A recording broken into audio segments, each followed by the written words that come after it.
ప్రభుత్వ స్థలాల్ని క్రమబద్ధీకరించాలని చెప్పేసి నిర్ణయం తీసుకుంది. దానికి కూడా టారిఫ్ లాగా పెట్టారంటే 150 గజాల వరకు ఏమో బీపీఎల్ ఫ్యామిలీస్కి ఫ్రీగా, అదేవిధంగా 150 నుంచి 200 వరకు అయితే కొంత అమౌంట్ అది పెట్టండి.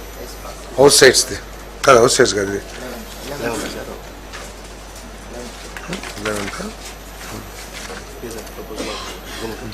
రెగ్యులైజేషన్.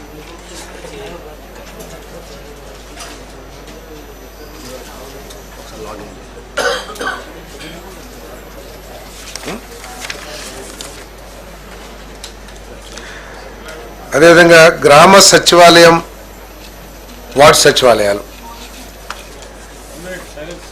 మనందరికీ తెలిసిందే. 11,162 village secretariats, 3,842 ward secretariats, 3,842 ward secretariats ఇంతకుముందు ఎస్టాబ్లిష్ చేయడం జరిగింది. దాంట్లో 11 మంది విలేజ్ సెక్రటేరియట్లు, 10 మంది వార్డ్ సెక్రటేరియట్లో అలాట్ చేశారు ఎంప్లాయీస్ని. కానీ ఒక ఆలోచన రహితంగా చేసిన కార్యక్రమం కానివ్వండి, లేకపోతే ముందు చూపు కానివ్వండి, లేకపోతే ఏదైనా ఆలోచనకి ఫైనాలిటీ ఇవ్వకోకుండా చేయటం మూలంగా ఈ గ్రామ సచివాలయాలు అంత ఎఫెక్టివ్గా ప్రజలకి మేలు చేసే విధంగా పనిచేయట్లేదనే అభిప్రాయం ఉంది.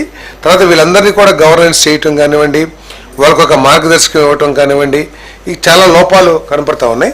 దీన్ని దృష్టిలో పెట్టుకుని 3 కేటగిరీస్గా వీటిని విభజించడం జరిగిందని చెప్పేసి మనం చేస్తాం. ఇది ఈ గ్రామ వార్డ్ సెక్రటేరియట్స్ని 3,500 జనాభా పైబడి ఉన్న ఒక సెక్రటేరియట్, అదేవిధంగా 2,500 నుంచి 3,500 వరకు జనాభా ఉన్న సెక్రటేరియట్స్, అదేవిధంగా 2,500 కంటే తక్కువ ఉన్న సెక్రటేరియట్స్, జనాభా తక్కువ ఉన్న సెక్రటేరియట్స్.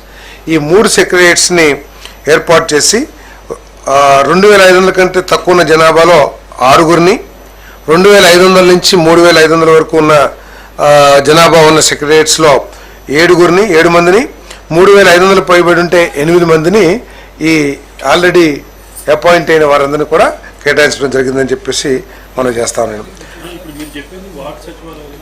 వార్డు విలేజ్ 2 కూడా ఈ జనాభాను బట్టి 3,500 పైబడి ఉంటే ఒక కేటగిరీ, ఏ కేటగిరీ అనుకోండి, అక్కడ 8 మెంబర్స్. 2,500 నుంచి 3,500 వరకు ఉంటే బి కేటగిరీ, అక్కడ 7 మందికి. అదేవిధంగా 2,500 ఉంటే ఒక కేటగిరీ, దాంట్లో 6 ఎంప్లాయీస్ని ఇవ్వడం జరుగుతుంది.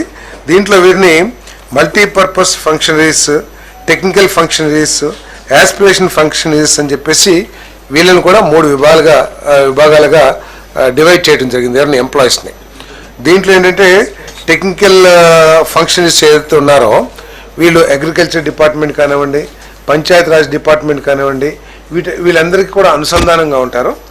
ఆ డిపార్ట్మెంట్స్కి వీళ్ళ సేవలు ఏదైనా కావాలంటే జిఏడి ప్రిన్సిపల్ సెక్రటరీ ఎవరైతే ఉన్నారో వారి ద్వారా వీళ్ళ సేవల్ని వినియోగించుకోవడానికి అవకాశం ఉంటుంది.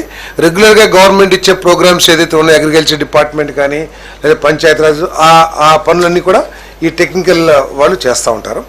అదేవిధంగా వీళ్ళకి హెడ్స్గా గ్రామ సచివాలయాలు అయితేనేమో పంచాయతీ సెక్రటరీ హెడ్గా ఉంటాడు.